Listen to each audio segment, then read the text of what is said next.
从杏仁止咳糖浆，从它的药物组成啊，它的主要的成分呢是杏仁、百部、甘草、桔梗、陈皮啊。从这些药物的组成来讲呢，那么都偏于这个宣肺、化痰、止咳啊。所以说呢，无论这个风寒咳嗽还是风热咳嗽，只要表现出来痰多啊，咳嗽痰多，我们都可以选用啊，选用这个杏仁止咳糖浆啊，杏仁止咳糖浆。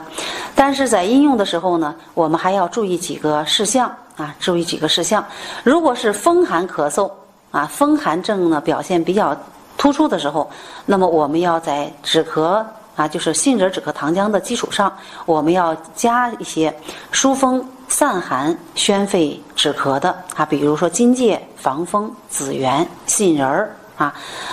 等等啊。如果是风热咳嗽，那么在杏仁止咳糖浆的基础上呢，我们要加一些疏风清热、宣肺止咳，比如说桑叶、菊花、杏仁儿啊，银花等等啊。那么第二呢，在服用的时候，因为它是止咳糖浆啊，在煎熬的过程中呢，它会加入了一些这个糖的成分，所以就有一些这个糖尿病的患者啊，我们在应用的时候呢，要注意了啊，要注意啊。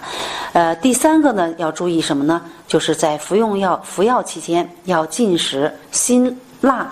啊、油腻的食物啊，以免呢这些食物呢都是过于滋腻、甘甜